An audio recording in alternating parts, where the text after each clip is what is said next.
या घर भी हमारा ऐसा देखो तुम, खाना बदोश है ना, हम गरीब लोग हैं, हिंदू लोग हैं हम। ईसा मसीह के कीले बनाने वाले लोग हैं और यही कारण था कि इनकी निंदा की गई और कहा गया कि ये समय के अंत तक दुनिया भर में भटकेंगे। ऐसा लगता है कि लड़ाई का कारण ये है कि एक ने दूसरे का खाना चुरा लिया है।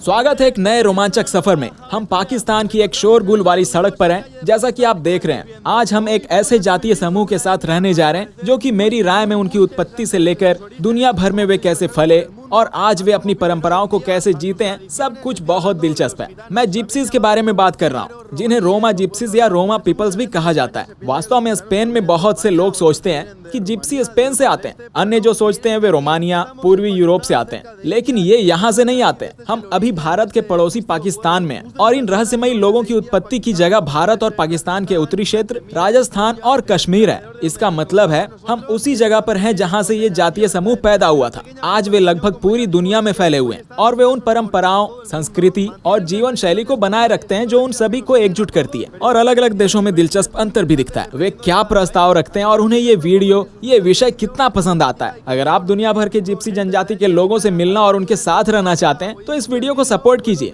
मैं उनके साथ रोमानिया, स्पेन, आयरलैंड, यहाँ तक कि लैटिन अमेरिका में रहकर रिकॉर्ड कर सकता हूँ। लोगों ने सच में कभी भी इनके इतिहास को कागज पर नहीं लिखा है और सुजैन की वजह से इनमें से बहुत ही कम लोगों ने अतीत में अपनी जिंदगी सम्मान के साथ जी है। केवल एक चीज जो हम उनकी उत्पत्ति के बारे में जानते हैं वह ये है कि वे लगभग 10वीं शताब्दी में जिप्सीज ने दुनिया भर में जाना शुरू किया। इसका मुख्य कारण ये है कि वे बंजारे हैं और इसलिए हम अतीत में इनके द्वारा बनाए बड़ी इमारतों को नहीं देख सकते हैं, क्योंकि ये हमेशा शांति की तलाश में घूमते रहते हैं। अभी ये इन उत्तरी क्षेत्रों में ठंड का मौसम सा आ रहा है, इसलिए अब ये दक्षिणी रेगिस्तान की तरफ चले जाएंगे। चलिए कोशिश करते हैं जिप्सीज के बारे में ज्यादा से ज्यादा जानने की। अभी आप मेरे पीछे buildings, hotels, advertising banners, trucks, cars को क्रॉस होते हुए देख सकते हैं और इसी के साथ आप मेरे पीछे देख सकते हैं जिप्सी का पहला टेंट। इसे ढूंढने में हमें कुछ घंटे लग गए क्योंकि ये बहुत फैले हुए हैं और साथ ही साथ जैसा मैंने बताया ये अपनी जगह बदलते रहते हैं और यहाँ हम इन्हें दूसरे लोगों के पास रहते हुए देख सकते हैं। ये जिप्सी जाति है हमेशा अपने समूह के अंदर ही रहता है, बातचीत करता है और संतान को जन्म देता है और इसका एक दिलचस्प कारण है, मैं आपको बाद में समझाऊंगा। हम उनके साथ पहले ही बात कर चुके हैं और उन्होंने हमें उनके साथ रहने की परमिशन दे दी है। आप देखेंगे कि वे बहुत तेज लोग हैं और इनका व्यवहार बहुत अच्छा है, खास करके इनके बच्चों का। और आप इसे जिप्सीज के एक जनजाति समूह में देखने जा रहे हैं और जो जिप्सीज पाकिस्तान में होते हैं उन्हें खाना बदोश कहते हैं और ये वे लोग होते हैं जो बहुत ही गरीबी में रहते हैं क्योंकि उनके पास पानी नहीं है, उनके पास बिजली नहीं है और उन्हें हर दिन कमाना पड़ता है क्योंकि वे ऐसी जगह पर रहते हैं जिसे बाकी की आबादी छोड़कर जा रही है।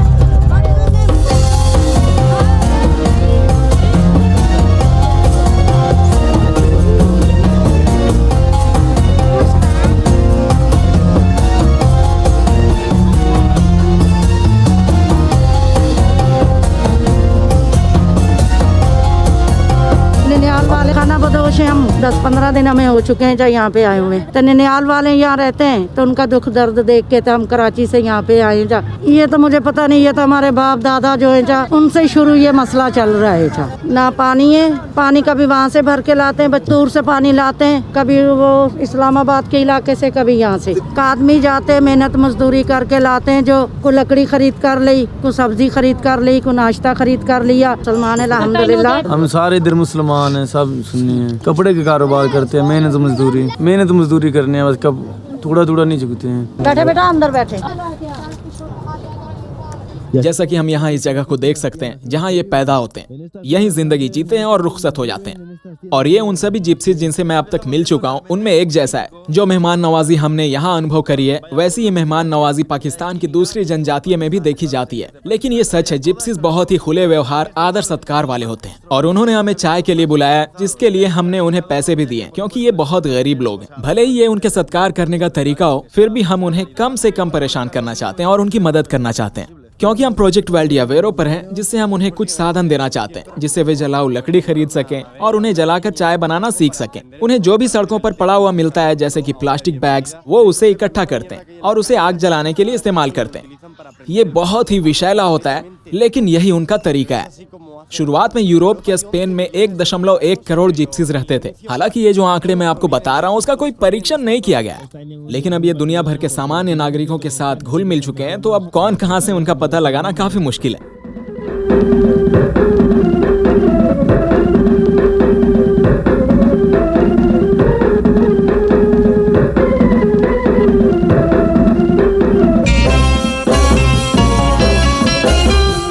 एक सच्ची कथा है, लेकिन जिप्सी का अतीत अभी भी बहुत बड़ा रहस्य है। अभी भी बहुत से कोने बाकी हैं। एक होने के लिए उन्होंने जो भी बताया है वह उनके इतिहास के ग्रंथों में नहीं है और ये बंजारे हैं। इन जगहों पर वास्तुकला से संबंधित कोई भी चीज नहीं दिखेगी। इन बंजारों को पहली बार 10वीं शताब्दी में देखा गया। महान डायस्पोरा, डायस्पोरा का मतलब होता है बड़े पैमाने पर पलायन करना, जो हुआ था 10वीं शताब्दी के आसपास, जिसके कारण के बारे में किसी को जानकारी भी नहीं है। उन्होंने फैसला किया या उन्हें मजबूर किया गया इन देशों को छोड़कर यूरोप में जाकर प्रवास करने के लिए। कुछ लोगों का कहना है जहां वे रहते हैं वहां पर आक्रमण किया गया और उन्हें खदेड़ दिया गया उनकी जगह से। वहीं कुछ लोगों का कहना है उन्हें बंदी बनाकर उनकी जगहों से ले जाया गया। अन्य लोग कहते हैं ये उनका खुद का फैसला था और वे खुद अपनी मर्जी से सैकड़ों हजारों की संख्या में पलायन कर गए। ये जो कुछ भी है, लेकिन हमें जो पता है वह यह है कि इस महान पलायन का रास्ता था सेंट्रल एशिया से होते हुए अगले पूर्वी यूरोप में लौटकर और खत्म हुआ पश्चिमी यूरोप में जाकर, जहाँ जाकर उनमें से गिने चुने लोग वहाँ के स्थानीय लोगों के साथ मिल गए। जिप्सीज के अब तक के इतिहास में ये बहुत सामान्य बात है कि ये अपने समूह के अंदर ही संबंध बनाते हैं। इस प्रकार रिश्तेदारों के बीच संबंध,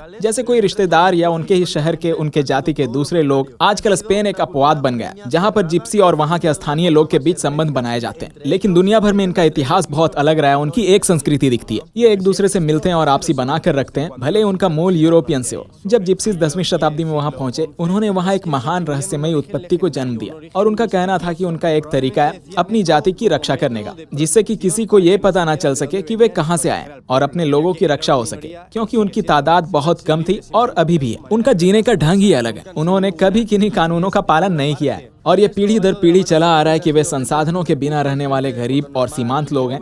ये भी कहा जा सकता है कि ये अपने समूहों को लेकर बढ़ते गए। इन्होंने जंगलों में भ्रमण किया और आज तक ये बहुत सी जगहों पर रह चुके हैं, यानी इनका कोई एक ठिकाना नहीं होता है। और सच में दुनिया के दूसरे जातीय समूहों के बच्चों का इतना साहसी होना इतना सामान्य नहीं है, लेकिन वास्तव में जिन जिप्सी जातियों के समूह के साथ हम रह रहे हैं उनमें ये काबिलियत होना एक आम बात है। ये वाकई में बहुत ही ज्यादा शांत लोग हैं। और मैं अब जिप्सी के दूसरे कैंप की वीडियो डालना चाहूंगा जिनसे हम पहले मिले और उनके साथ काफी शूट्स किए थे।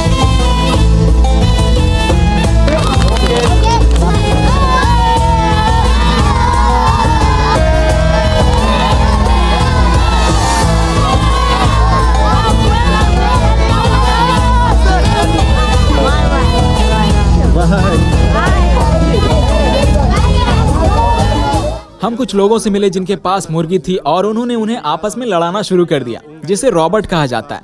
मुझे लगता है ये मनोरंजन के लिए या शर्त के लिए इन मुर्गों की लड़ाई करवाते हैं, जो कि काफी इंटरटेनिंग भी लगती है यार, और इन्हें इसी में किक मिलती है, क्या समझे। और ये जो मैं आपको दिखा रहा हूँ ये मुस्लिमों की एक परंपरा है जिसे उन्होंने अपनाया है। ये सिर्फ खाना बदोश लोगों के बीच ही नहीं बल्कि दुनिया भर के कई मुस्लिम लोग भी इस परंपरा को निभाते हैं। तो यहाँ पर मैं आपको दिखाना चाहता हूँ कि इससे अपनी पीठ पर मार कर ये खुद को पीटते हैं। वे इसके लिए इस बड़े से लोहे की ब्लेड का इस्तेमाल करते हैं। ये बहुत ही तेज और पैना है। ऐसा माना जाता है कि इनका उपयोग करने से पहले इनकी सफाई की जाती है और साथ ही साथ इन्हें ऑक्सीडाइज्ड भी किया जाता है, जिससे कि निशान बहुत बड़े हो सके। इससे उन्हें बड़ी समस्या हो सकती है। चलिए उनकी पीठ देखते हैं। उनके पीठ के निशान पूरी तरह से भर चुके हैं और उन्हें ये करना तब से पसंद है जब वे बच्चे थे। ये निशान बहुत पहले से है। वो हसीना वो नीलम परी कर गई कैसी जादूगरी। आवारा बोलो समझाऊं मैं ये अब किस को। दिल में मेरे दर्द डिस्को, दर्द डिस्को, दर्द डिस्को, दिल में मेरे दर्द डिस्को, डिस्को, दिल में मेरे दर्द डिस्को, दर्द डिस्को, दर्द डिस्को, दिल में मेरे दर्द डिस्को, दर्द डिस्को, दर्द डिस्को। लम्हा लम्हा अरमानों की फरमाइश थी। Obviamente la mayoría de poblados o de campamentos, mejor dicho, gitanos, los niños no van al colegio, जो कि हम इनके व्यवहार में देख सकते हैं। जैसा मुझे लगता है ये बहुत मनमाने हैं और वही करते हैं जो इनका मन कहता है। ऐसा नहीं कि वे बहुत ही बुरा कुछ करते हैं या किसी बुराई से जुड़े हुए हैं, लेकिन ये लड़ने में अपना समय व्यतीत करते हैं। एक ग्राउंड की तरफ जाता है और वहाँ छुपता है और हर दिन ये यही करते हैं। और ये वही दोनों हैं जो कुछ समय पहले लड़ रहे थे और अब देखें इन्हें एक साथ बिना किसी भी प्रकार के मनमुटाव के। ये यूनिक चीज है ना भाई। अब ये फिर से चले गए हैं और एक दूसरे को मारना शुरू कर दिया, तो दोबारा से लड़ाई शुरू हो चुकी है।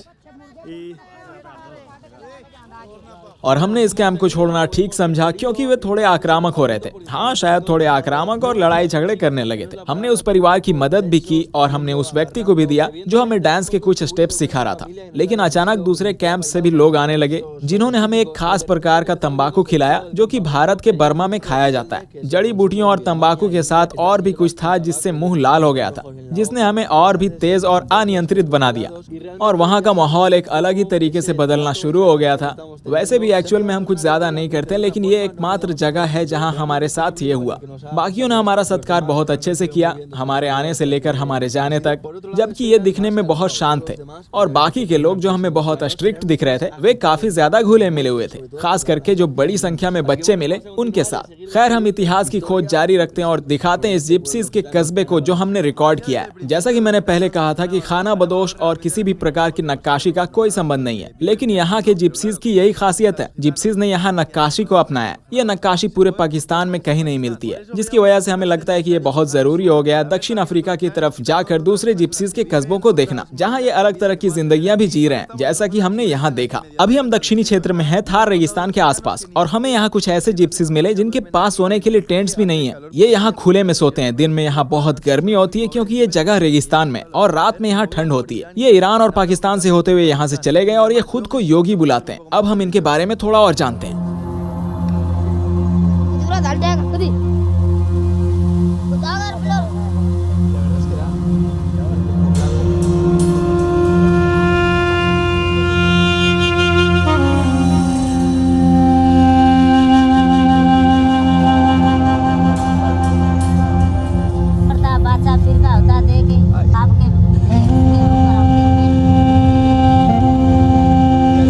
घर भी हमारा ऐसा देखो तुम, खाना बदूस है ना, हम गरीब लोग है, हिंदू लोग है हम, तो हम मांग के खाते हैं। गरीब लोग है बाबा, ये सांप पकड़ते हैं, सांप के ऊपर लेके जाता, बड़ा बड़ा सांपों को दिखाता। मैं ऐसी चीज के बारे में बात करना चाहता हूँ जो मुझे बहुत ही दिलचस्प लगी। उन्हें जीता हुआ क्यों कहा जाता है, और दूसरी बात कि इन बंजारों को जिप्सीज या जीप क्यों कहते हैं। इस शब्द की उत्पत्ति कई सदियों पहले एक गलत विचार से हुई थी। तब लोगों को लगता था कि ये इजिप्ट से आए हुए बंजारे या खाना बदोश है। बंजारे जो इजिप्ट से आए थे वो थे स्पेनिश जिप्सी, ना कि इंग्लिश जिप्सी। मुझे इससे यही समझ में आता है, क्योंकि जैसा कि आप देख सकते हैं मिस्र में होगा अंग्रेजी जिप्सी और स्पेनिश में जिप्सी, यानी कि किसी भी तरह से बोले तो वो कहीं ना कहीं के जिप्सी हैं। लेकिन ये बहुत ही गलत विचार था कि वे इजिप्ट से आए हैं, और जब उन्होंने उनकी भाषा समझना शुरू किया तब उन्हें अंदाजा हुआ कि ये इंडिया से आए हैं। उनकी खुद की एक भाषा है जो कि हिंदी से मिलती जुलती है, जो कि हर जगह लगभग कॉमन सा है। अब हम और भी जिप्सीज की खोज जारी रखते हैं। दक्षिणी पाकिस्तान में थार रेगिस्तान से होते हुए हम कराची की तरफ बढ़े। जिप्सीज के एक मुख्य हन्नाह गोथ जनजातीय की खोज में सड़क के नजदीक ही। अब तक हम नए लोगों से नहीं मिले हैं और मुझे यहाँ महिलाएं ज्यादा दिख रही हैं। ये लोग भी बहुत ज्यादा गरीब हैं और मुझे लगता है कि हम लोग यहाँ देखें कि ये लोग कचरा कैसे इकट्ठा करते हैं।